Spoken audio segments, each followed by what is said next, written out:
Hey guys, welcome back to After Hours, episode 3. My name is Jamil and I'm the secretary for Warwick ACS. And today I have Anjola, president. Alexia, vice president. And today we'll be getting into all things ACS and also asking Anjola and Alexia on their opinions on other topics as well. I'm excited to be on your podcast. Yeah, I'm excited. How are you? I'm good. I didn't wake up too long ago, so I'm a little bit tired. You definitely move. But the first question I have for you guys is, what drew each of you to run for the role of vice president and president of ACS? He said vice president, but I thought you should go first. You can start with Alexia. I think for me, at least, like starting off as a frep, I think ACS became very important in my first year.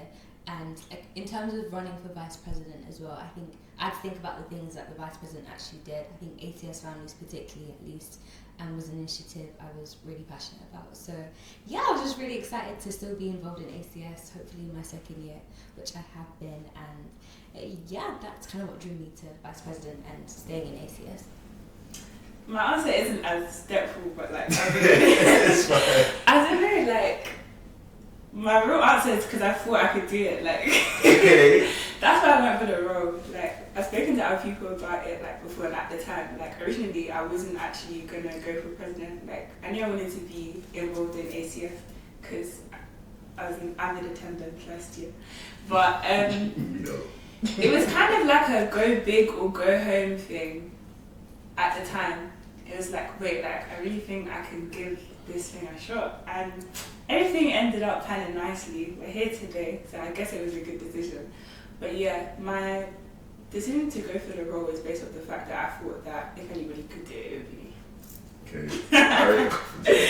Well, follow up for both of you. Were you like contemplating on doing other roles before the ones that you're in now, or did you always know like, okay, like I'm gonna run for this role and that's it?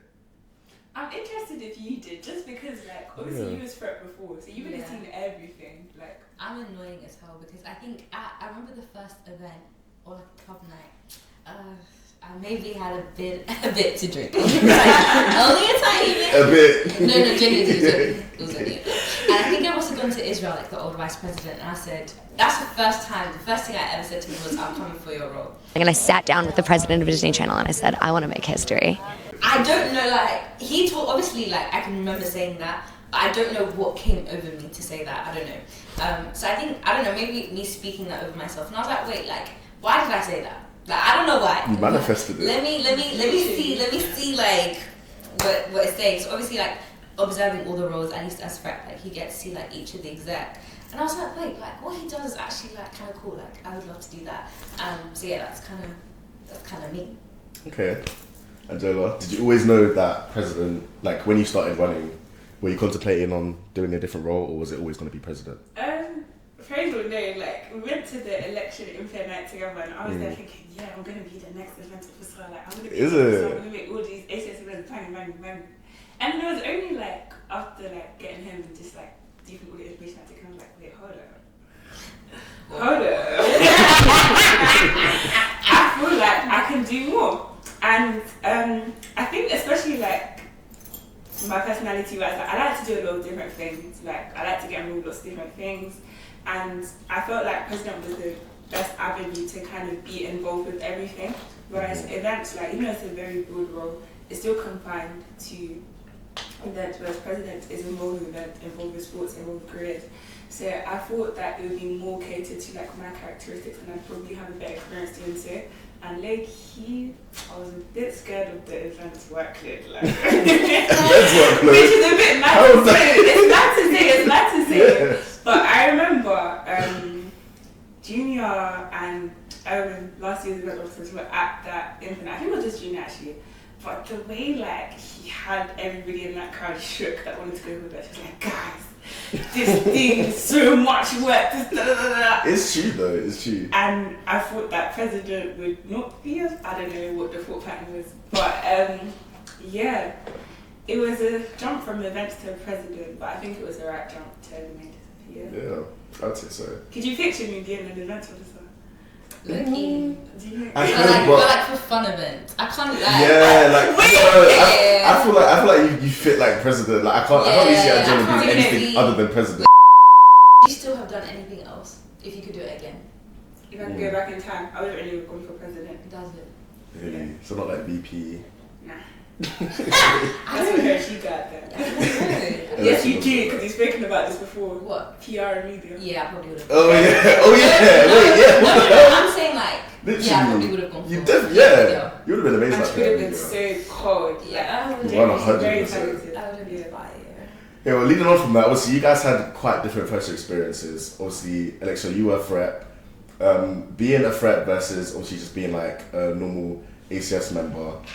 How would you say you guys have like found your journey in ACS? Obviously, Alexia, you being involved from quite early, and Anjola, obviously you being involved early. I always say Alexia's got the most work experience than anybody else in this. I've been here too long.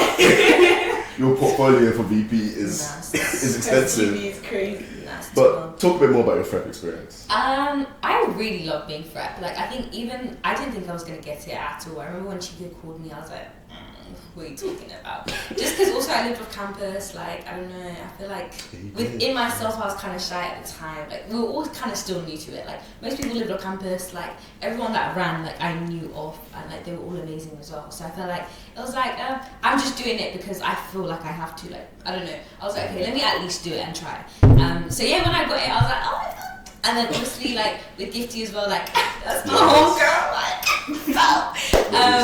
yeah, no, we became, like, I think that friendship is genuinely, like, one of the most beautiful things that probably came out of it, because, like, as And everyone friends, saw it. yeah, as friends, like, it's just the two of you, and, like, you're doing it together, so, like, yeah, my homegirl, shout out to her. And, yeah, I'd say, like, that year, like, definitely I learned a lot about myself, and, like, I think my why as to, like, why ACS was important to me. I feel like I definitely met, like, a lot of my friends through ACS. I'd say, like, even my closest friendship group I definitely met through ACS.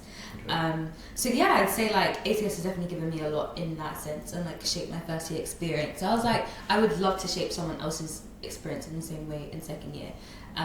As vice president. So yeah, that's a bit of me. And in terms of like how, I don't know, sorry, remind me of your question. It's Yeah, okay. I'm not gonna lie. It was just like being involved from early and like seeing, obviously being involved with last year's exec and then becoming exec.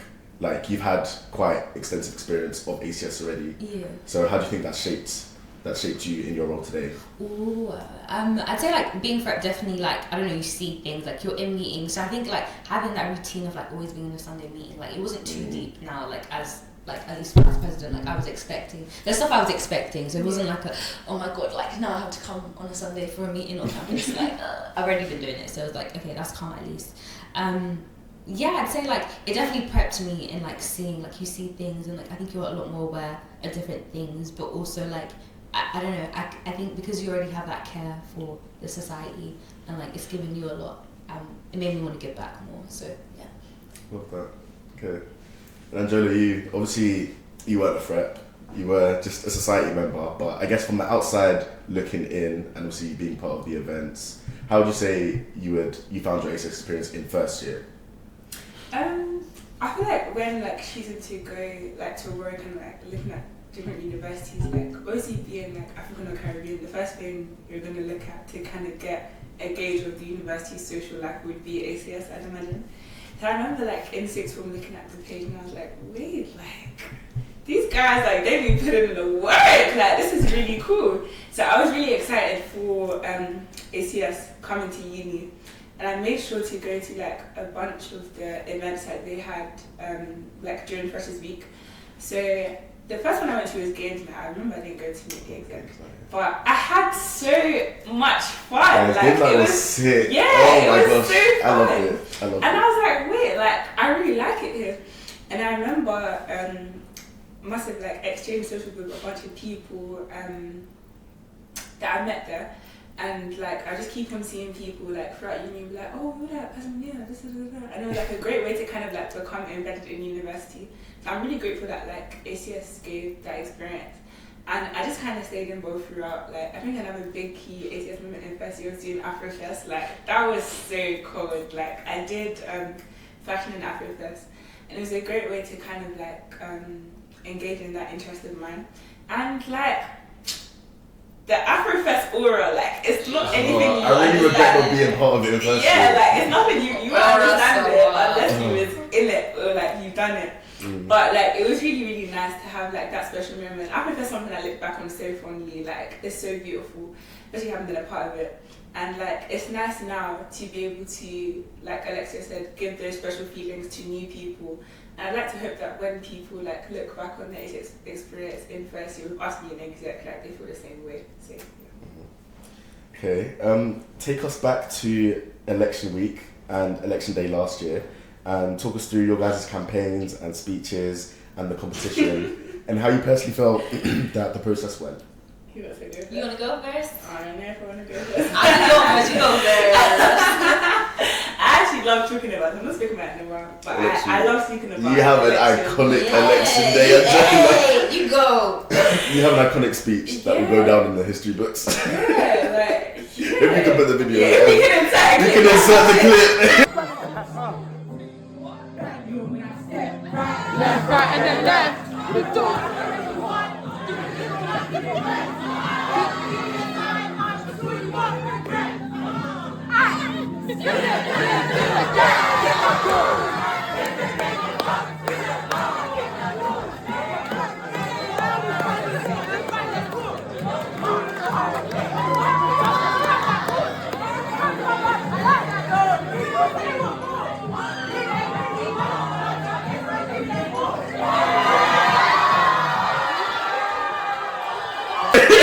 I'm not told many like new people within ACS. Like, it's only really if you was there or if like you heard at the time that you would know what had done elections for real. But I walked you through my campaign. Like I said, I didn't want to originally go for president. So when it dawned on me that that's what I was gonna do, I was like, calm, you need to do this right. So I literally remember that same evening when I decided I was gonna do the switch. I went back to my room. There were two of my friends, and I'm just planning. I'm just thinking, like, how are we gonna make this big? Like, how are we gonna make this bang? And I thought the most like effective way to do it was just be my authentic self. So when I look back at my campaign, like, I really feel like it embodies like me and my vision for ACS. And yeah, like, I try to capitalize a lot on the skills that I do have. And if we're able to insert the clip, you'll see it. But back in the day, I used to rap. So I'm thinking, You should talk about your like what you did around campus. I will. I'll talk about everything. Okay. I don't want to stay here until She got you. But I'm thinking, like, I'm going to use skills that I have to make this bang.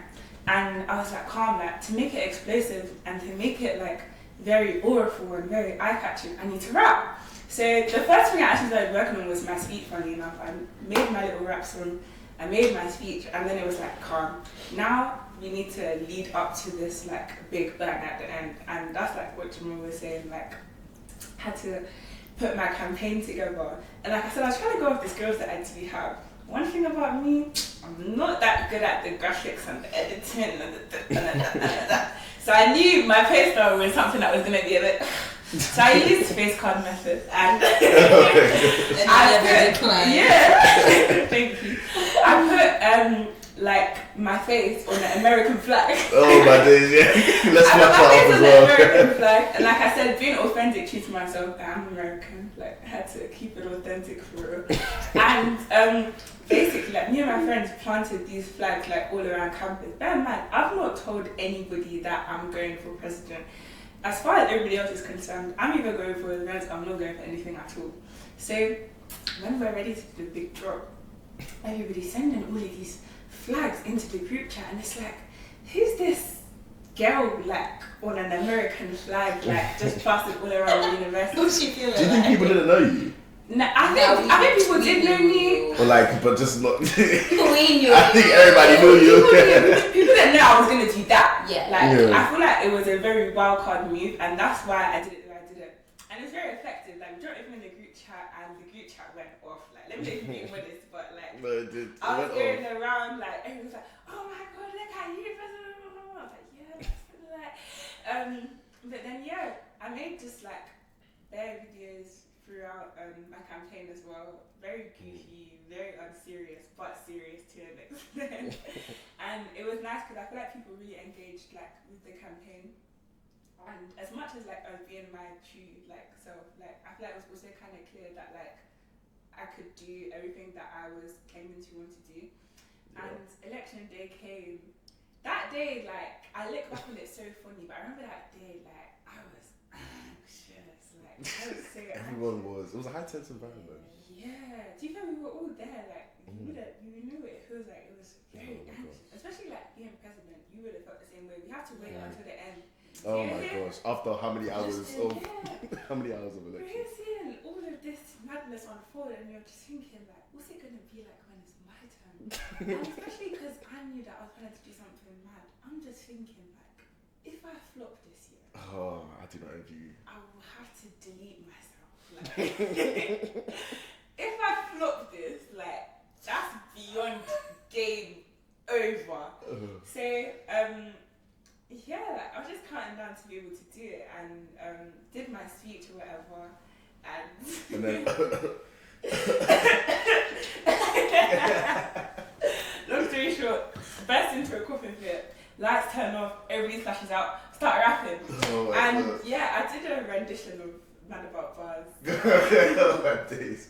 That was iconic though. Everyone was gassed. Yeah. Everyone was gassed. Yeah. Oh my god. That feeling, like, that was Everyone's flashlights came out. That was cool. That's something that I'm very proud of, like, throughout my ACS journey.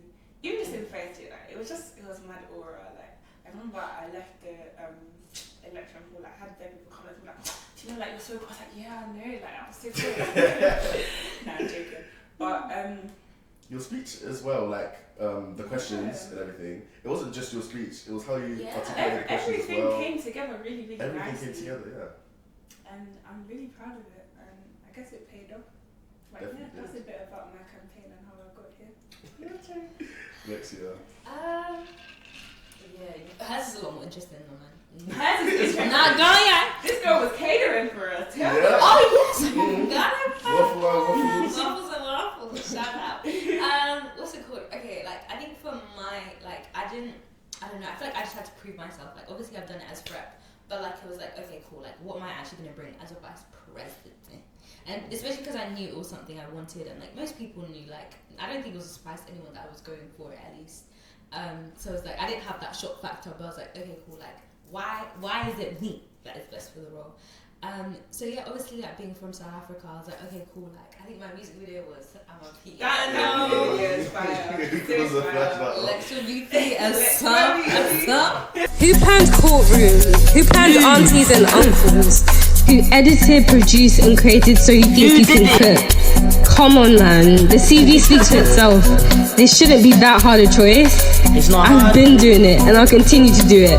Lexia VP, Lexia VP, Lexia VP. It's up, Lexia VP, Lexia VP, Lexia VP. It's up. Yeah, so like looking back though, those videos kind of cringe me out. Say my back. Yeah, I don't like it because I'm just like. I made a TikTok for the first time. Your TikTok was cold there. I remember I watched it back this election. I was like, yeah, he ate that. He ate that. But like, I look back, I'm like, like at the time I was like, hey. But I was like, no. Everyone ate up though, like. Yeah, they ate Everyone ate it up. up. They ate it up. So yeah, I think I did 2 videos. And then I think I did an event called Waffles and Waffles. So I have a waffle machine. My friends, I'd make waffles for them. So I was like, Can I borrow it? you can actually. So I was like, okay, cool. Like, let me okay, this is something I can actually do. That day though, I was really stressed because I think my birthday. Yeah, not even that though. Wait. Because the day before, I'd taken my birthday pics in Brum, and I'd stayed over at my cousin's. But I'd forgotten all my stuff at her, so I must have been on the train back, and I was in Cop, and I realized I don't even have my keys, so I have to go back to Brum. And I think there's like 2 or 3 hours before the Waffles and Waffles event, and I still haven't been to the shops yet to get the stuff. So I'm stressed. Oh my God. So I'm like, okay, cool. Like, I have to go back to Brum because I can't even get back in. And you know, it's a Saturday and Sunday, and like, normally reception isn't there, so like getting the keys is annoying. Yeah. So I was like, oh my Love. god. I think I even have a video. I said, God. That would have sent me into psychosis. I would have a mental So breakdown. I think obviously I dashed back and I told my cousin, like, please just meet me in the station. I have to come to your place. So obviously, like, she met me. I took my stuff and I came straight back. Luckily, shout out to Gifty and Erica, because I think there was obviously I'm on the phone with Gifty from that homegirl. So she helped me get a few of the stuff. So I literally went to, luckily, like, also where I lived last year in IQ, like, there was a Tesco, like, just there. So I remember just getting the stuff from Tesco. It came out so much more expensive than I wanted, because, like, I was planning to, you know, as a student, you know, go to the pound, all these things, but there was no time. So I was like, okay, let me actually just charge it. I'm there making waffles. I'm there just... Oh my gosh, she's jigging. I don't know how. He was helping you. I made the waffles, they set up the room. Oh, so okay. I'm just like doing it I'm doing it in batches. Like, I'm just putting, it's like, I don't care how they taste really. Like, They were fire. and I'm trying to make pancakes as well. But obviously there was no time, so I just got store-bought ones, like, I'm not gonna lie. And then I did like the fruit platters, and like I had like loads of like sauces, like caramels. Oh man, this is within the same 2 hours. Yeah. Wow. To be fair, like the sauces and stuff, like the biscoff and all these things I already had. And the fruit, fruit salad is easy. And then the waffles, like, I remember being so stressed. Like, I couldn't, like, I wanted to like record and like make it a fun experience. I didn't even have time to, like, there's no evidence of my mania that day. So I remember I even had like 15 minutes to get ready, like makeup and everything. I'm just like, oh. So obviously, yeah, people are coming, people are saying they're downstairs. I'm like, oh. Hurry up. But yeah, no, it was such an amazing event. What's it called? I had a whiteboard, so like the waffles, it was like for people to also like waffle about what they want to see me do as vice president. So like there was like in the room, there was like loads of whiteboard pens and like the whiteboard, so it could write like what do you want to see? That's a really good idea. Like what do you want to see, and take a waffle as well. And then I had glasses as well. I did another video actually, and with people like, what's that word for Alexia or something written on the glasses. And I got people to wear them, and then I did like you know those videos like if you get strategy. So yeah, like that was my campaign, and then my speech. I feel like that was really important to me. At least I feel like that's definitely what carried my FREP campaign as well. Like my speech more time than my actual campaign at the time. So I was like, okay, cool. Like last time I relied a lot on my speech, and I think that's what got me in. But like this time I also need to focus on my campaign. I felt like, so I was like, okay, cool. Like the speech is gonna be regardless. Coming to the end of exec-related questions, I have a question for you, Anjola. What is the biggest misconception people have about being president? What is the biggest misconception people have? I don't know. My perspective is going to be a bit different because obviously, like being the president and inside it, my perceptions of how people outside of it might view me is not always going to be accurate. So I think, I gotta think for a second. I gotta think about how I feel like people could perceive the president. You know what, I'll start with how I perceived the president last year. Like, Chico, amazing predecessor. I always get this wrong as well. I get it mixed up every single time. It's so bad. No, you are the successor. I'm her successor, so she is my predecessor. Amazing predecessor. I feel like it's very easy to perceive the president as like a very like unapproachable figure because they're like this big head of a society. It's like, ugh. But especially after becoming president, like I've spoken to Chico so much, she's not unapproachable at all. And I feel like, especially from carrying a role with so much weight, it's easy for people to perceive you in that unapproachable manner. But at the end of the day, like, are we not all like people, persons? Like, I'm as normal as you are. So I feel like in terms of people thinking that the president is like unapproachable, like not really somebody that you can relate and reckon with, I do think that is a common misconception.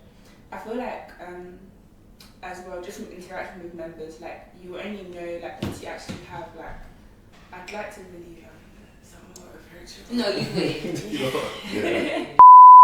I want to ask you guys about your values and your faith. So for both of you, how important is faith in your day-to-day life at uni? And would you say university has strengthened your faith or challenged it more? I don't know. We're literally just talking about the end break kind of. I don't know. I didn't really come to uni with much expectations, but one thing that I found like really nice to see was that like a lot of religious societies are involved in the like society scape, and people like really keep involved with like their faith, which is really really nice to see, especially because like I feel like it's not foreign to see like university lifestyle kind of like diverting people from their faith. So it's nice to see that like people have stuff to kind of keep them in check and build a community. And yeah, I'd say I think something that's very important to me. Obviously, everybody has like different relationship stuff, like personal relationships with their faith and stuff. But what did you say? How does university shape that or something? Yeah, would you say it strengthened your faith or challenged it more? I say I could argue both sides. I'd say you definitely experience challenges from like just some of the things that you experience in university. Like it'll make you think about faith in different lights. Yeah. Also, like I said, like because there's so many different religious like communities, you can experience like lots of different perspectives that you might have been like shut off from before. So it can definitely contribute to some challenges, but also strengthen as well, because like university is like a very like different and hard world to navigate through, and you can't necessarily do it by yourself. So I think whatever faith you have and you believe in can definitely be something that strengthens you through university. No, I definitely agree. I'd say like for me, at least at university, has definitely strengthened my faith in the sense that like I'm not like my parents at least, or like growing up, I haven't like, I don't know, my parents aren't super religious anyway, so like whilst they're like they do believe or like they do have faith, I wasn't like, for example, going to church like frequently or like every week, like that wasn't a norm for me. So I think coming to uni, like that's definitely like I kind of took it upon myself. At least like now I'm actually like 18, not anymore, I'm 20 now. But like coming to uni, I'm 18. Like okay, cool. Like I have a lot more control over my own life. Like on a Sunday, if I wanted to go to church or if I wanted to practice whatever faith I wanted to, like I have the autonomy now. So I think that was definitely very important for me in like actually like navigating like as an adult, like what does faith mean to me like as a person. Like I haven't like had it like imprinted on me like throughout my childhood, but like what am I trying to imprint on myself and like what am I trying to learn and get for myself. I would definitely say as well, like, I have friends as well, like I say all of my friends have like a level or a degree of faith, like quite like we're all like-minded at least. So I'd say that that's definitely helped. I definitely say societies as well, like getting more involved and learning a lot. I'd say for me at least, like again, like not having super religious parents, like it was kind of daunting, especially when like people know a lot more than you about your faith. So sometimes like you do feel kind of shy. I'm like, oh, like I don't know, I don't know that scripture. I'm so sorry, I can't recite it yet. But wait on me though. In terms of self-image, do people come to university and reinvent themselves too much? Have you guys personally seen that? Or would you say... Can we all answer? Like, personally, like, do you feel like you've reinvented yourself throughout university? Yes. Okay, go on. How have you This is praise behind the from desk. Speaking I just feel like... Speak louder. I can see myself picking up. I just feel like, I don't know. I feel like I've started doing things, or like I've started doing things that I didn't do as much before, and then also the way around, like I started doing things that... What things? Whoa. Just things, isn't it? Just things. But yeah, people reinvent themselves a lot in university, because like some people come to university and they don't know a single person like that goes here, like they come from a sixth form, whereas like a lot of people, then they come to different university, no one goes to the same university, then that's literally a blank slate. They can do anything, they can literally present themselves as any way they want. And same thing, if some people come to uni, just segregate themselves from the old friends they had and just reinvent themselves in that way. But that's my opinion. Yeah, I would agree. Yeah, I wouldn't say I necessarily reinvented myself at all. I'd say I definitely became a lot more self-assured and like confident, but that's just because I think like coming to uni is actually very scary. Like I think especially in the beginning when like you're learning to like live not by yourself necessarily because you have flatmates, but like live away from your family and like live away from what you're most comfortable with. I think like there's an element of like vulnerability or like uncomfortability that I felt in the beginning that I had to overcome that I never had to before. So I think it was a lot like more self-assurance. I'm like, oh wait, like I actually did that. Like I actually am a girl boss. I actually can cook and clean and do. I was doing that anyway. I'm not. But like I can do this for myself, and like I don't know, I feel like there's definitely a confidence about me that I didn't have before, and I definitely say like, at least my parents, at least like I'd say they see that more, and like they definitely treat me a lot more like an adult than when I did live at home. Yeah. And like it's so nice. I think also like my relationship with my parents has definitely like grown because of me being in university, because like it's like I'm grown, you grown, we both paying rent for real. So it's like we all paying rent. Like, I got bills too. I'm doing grocery shopping. I'm cooking as well. And she cooks it clean. Yeah, don't play. So it's like, yeah, like I like, especially with my mom, like before, like I say before university, like you can boss me about, like she still do, don't play. But it's like I can like you have that level. I can go back home if I wanted to university. Like don't play. Yeah, I mean, yeah. No, but like no, like me and my mom, she's my homegirl now in ways that she wasn't before. And I'd also say that's because I found like I don't know, I think I have more of a voice to myself as well to speak and like actually advocate for myself. Like maybe just with my mom sometimes about stuff I would not have before at all. So I'd say like I don't know, like I'd say like even to my friends back home, I don't know. I'd say I wouldn't say with them actually. We just go for it. So it's like I don't know. I feel like a lot more confident than I don't know. I think sixth form I wasn't shy necessarily, but I wasn't what I'd say I am now, and I'd say like university has made me proud of that. Okay. In terms of other people though, maybe people you've like known before university and then come to university with, have you personally seen like people trying to like reinvent or rebrand themselves before coming to you? Maybe they want to show. I've seen some crazy rebrands. They want to show a different. From Town League, like no, like everyone fired for real. Like we all still speak to each other. I love everyone that I came to Town League, like that came from Town League and came here. And, I mean, we're not as big as the Brampton lot and the DGS lot, but we small and strong for real. So you are not small. Like, the Town League guys, like there's a lot of you. Yeah, you lots are not small. You lots are not small. You lots are not small. There's Bells and there's Bellevue Town girls. No, there's more. There is. They're just concentrated. They're all here, like. But I feel like there's like a class of you. There's like a whole class of you. No, there's more. You see one of them, you see all of them. That's what you need. No. Yeah, like maybe it's that, but like I feel like a lot of you. Do you know what number? Like how many people? There's no guys, like genuinely that like it's definitely less than y'all. Because ours was like 50. I'd say ours like 60. Really? I'd say it's like That's a lot. I wouldn't even say 20. Really? Nah, you're wrong. maybe 30. Sure there was that. Yeah, that 30. Yeah, maybe more like 30. Maybe 32. It just seems like there's quite a lot. But I'd say Maybe just because. is you just friends with them? Yeah. You're just friends with That's all what I of said. them. You see one of them, you see all of them. Yeah. But there's not that many. You're just friends. Actually, you're friends with all of them. Yeah. Have you reinvented yourself? Have I reinvented myself? Or other people that you've seen. I don't know. I don't think reinventing should be seen as a negative thing. Like, do you think I want to be the same person I was when I was in year 5? Like, low key, I wish I had a year 5 life. But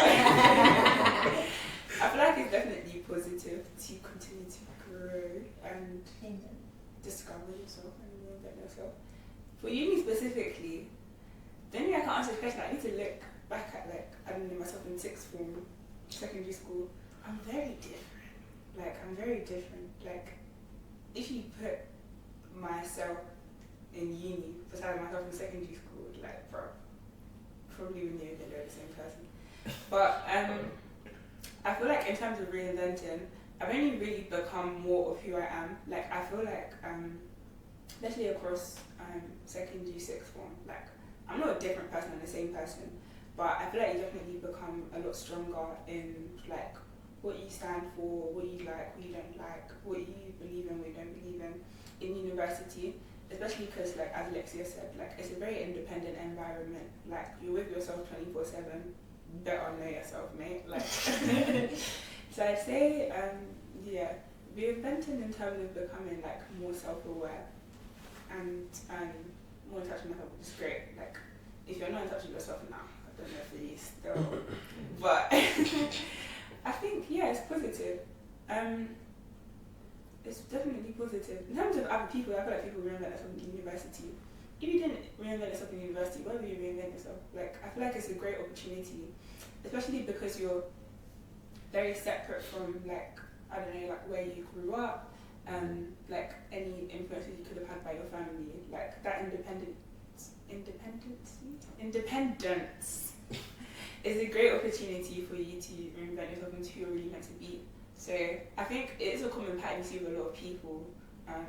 Obviously there's always the fraudulent lots and people that, I don't know, perhaps create personas of themselves that aren't authentic and not true. But yeah, I feel like another key skill is also the discernment as well, to be able to evaluate yourself and other people and make sure that whatever like you are becoming or what you view other people as is authentic and true to oneself. But yeah. Moving on to culture, how powerful is popularity in Afro-Caribbean uni spaces?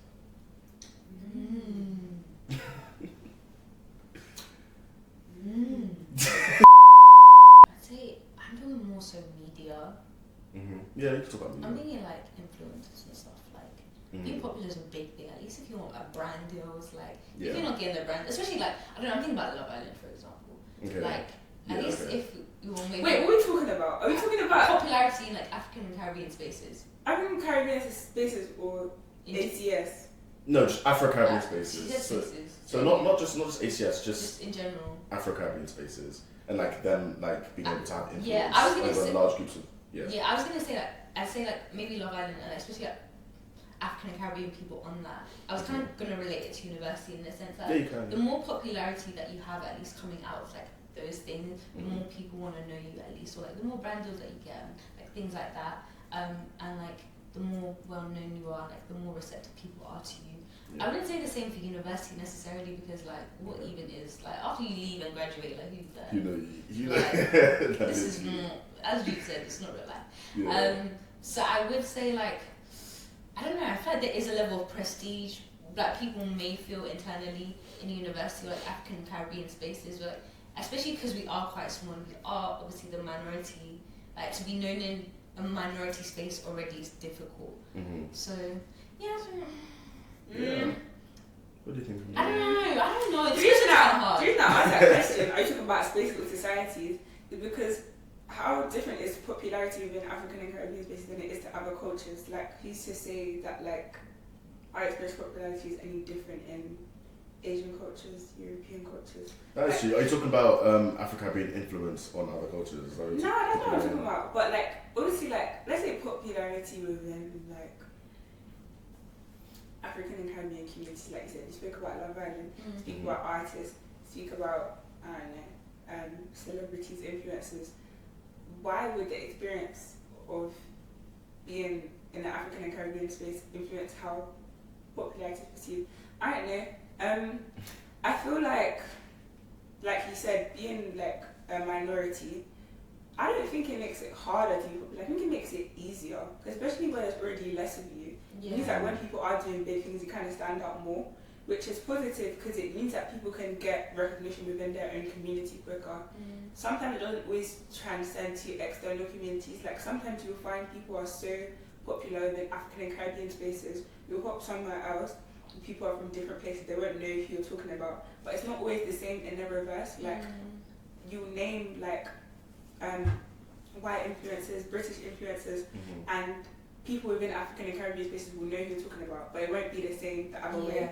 So, especially what you said about like being successful, gaining brand deals and stuff, like that's one thing that you can see like people who are popular within this space sometimes suffer with, because it's hard to kind of apply that same popularity outside. Within university, what is university popularity? What is university popularity? What does it even mean? Unless you're actually like doing your thing, like there are people in this university that I don't know them personally, but some people who are really popular, like even some of the international students, like I've heard some of them are famous, like in their own countries, like university popularity. International, like wow. I feel like university popularity is also like very falsely perceived. Like just because like somebody might be popular within, like obviously the most obvious Afro-Caribbean is going to be ACS. Just because somebody is very popular within ACS, that doesn't now mean that the be all and end all, the biggest boss across them. Do you think people might see? Do you think people would see people having that much popularity as having like a false perception of influence over other people? Or you feel that you can't talk to somebody because they're popular, they're gonna beat you because they know bad guys. If you step outside of this commentary, who knows you? Literally. And it's not a competition; it's just university. Next question I have for you guys. A few years ago, many UK uni spaces were dominated by Afrobeats, dancehall, and bashment. But now, I'm a piano in South African culture. This is obviously more towards Alexia. But now, I'm a piano in South African culture, feel more mainstream. What do you think has changed? Well, you know what? For me, like as a South African little black girl, You're also one of the only like South Africans in the whole year as well. So hey, you don't know about the whole year. No, probably. Yeah. It's most likely.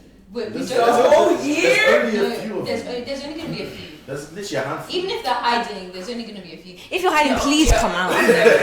It's lonely out here. Please come out. I want some. Only a handful. I don't think you've met all of them. There's no way. Yeah, there's no way. You couldn't.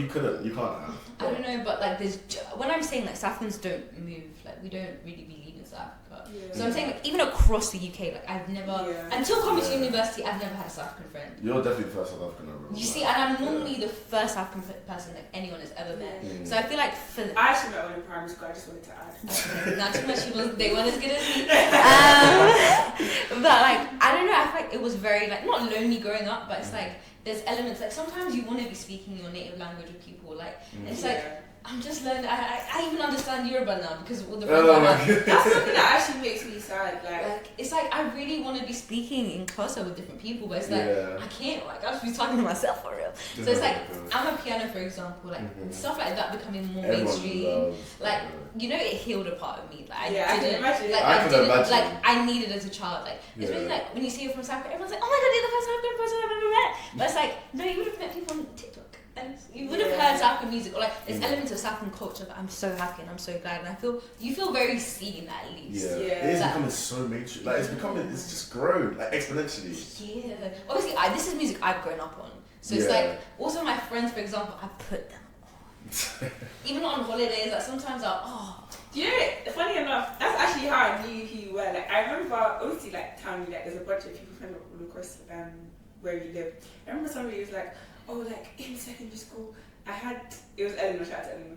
She was like, I had this South African friend, and she would always play all this music. That's why I know all these Amapiano songs. And then when we actually got to uni, and I've met a South African girl that goes to town that's friends with this girl, I'm like, wait, this is the South African girl. It was me. But no, I feel like for me, like, it's definitely healed a part of me. Like as a child, like you would have wanted to see, like not everyone is going to be speaking Xhosa suddenly. Like I don't really be expecting that. But yeah, I know she loves saying that when she could flex.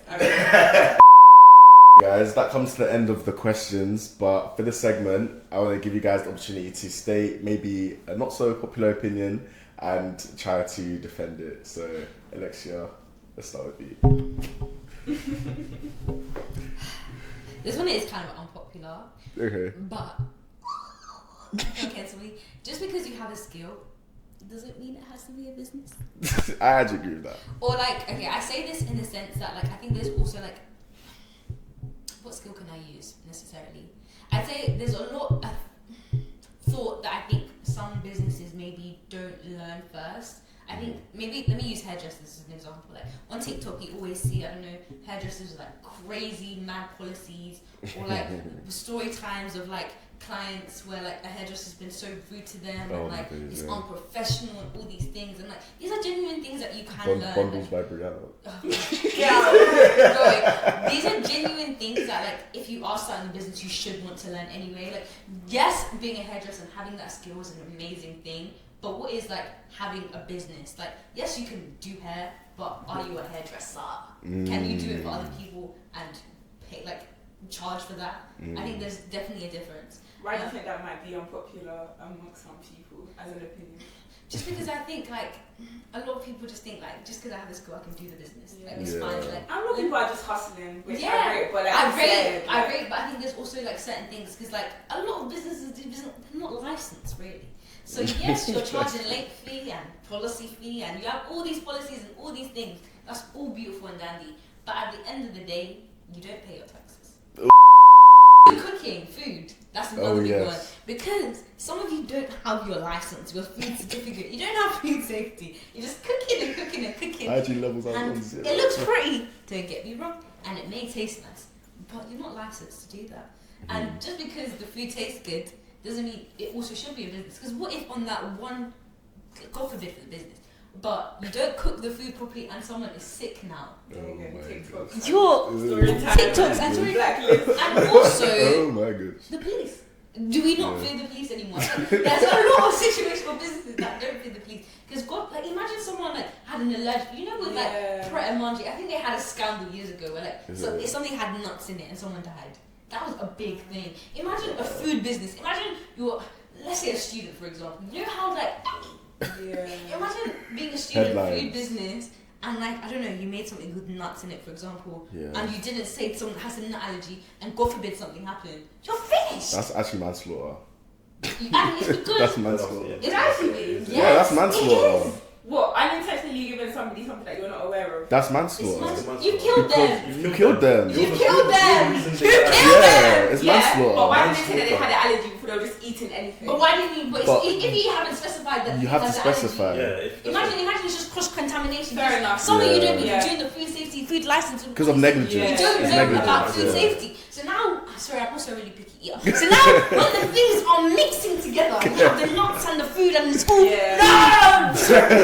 When the things are now coming together, it's a problem. Because now you kill someone. Oh just my because goodness. you made that honey glazed chicken that one time, and your mom said it tasted nice. Now you killed someone because you didn't learn the proper food safety and you weren't licensed and you thought just because I have the skill, let me make a business, and you didn't even HMRC. Do we not do that now? Like these things genuinely baffle me because I feel like if I was to have a business, I don't. We have beautiful AJ. Don't. My homegirl license. That's what I was going to say. Like, for the people that are doing it, probably we're not doing it by you. Don't get twisted. My homegirl license. Shout out AJ Kick Studio. Don't play. Plug. But like, for the people that aren't, like, what are you doing? I guess please. they don't pay anyone. Fear HMRC, please. Fear the police. Fear killing someone because it's actually dangerous. Even these hairdressers. What if you have a mad client? Like, genuinely, what if someone is mad and they say, you know what, screw you and your 20 pounds rocks you in the face. What are you actually going to do? You're going to go to the police? You weren't supposed to have the business in the first place! My unpopular opinion is, when it comes to relationships, so friendships, familial relationships, romantic relationships, you should not ask for any more than you can give. And that sounds very like poetic, but long story short, if at any point in your life you've done a mad thing, like I don't know, let's say you cheated before or you've engaged in some sort of bad activity that's looked down upon. Wow. Whoever you're in a relationship with, like whether it's a friend or like partner or anything, you have to be able to accept if they have done or will do the same. Because if not, then you're asking. Then you're asking for more than you can give. So like for people that like I don't know, let's use cheating for example, like common convention. If you cheated at some point in your whole life, you can't criticize your partner and say, "Oh, I'm not marrying you because you cheated as well." Cheating on them? Yeah, like if they like in the the same past. In the past. you can't judge that. Oh, I thought you meant like. Okay. I thought you meant like. Oh, like you cheated in the past and now you cheated on me. But No, but that's what makes the opinion unpopular. I don't think you should complain. Oh. As in. Wait, so you've done it? Okay, so let's say two people are together, yeah. Okay, two people are together. One person has cheated when they were in sixth form, when they were 18. They're now together at 20. And the person that has cheated in the past doesn't cheat again. They now break up because the other partner has cheated. There's only so angry that the partner that cheated when they were 18 can be. Because you have the ability to do the same thing. You're just not doing it now. Okay. I get what you're saying. It's meant to be unpopular, so if you want to cook me, I'll jump in the pot. It's fine. But I would just Thank you guys for tuning into After Hours episode 3. I hope you guys tune in for episode 4. But I've been Jamil. I've been Anjola. And I've been Alexia. And we will see you guys later. Bye!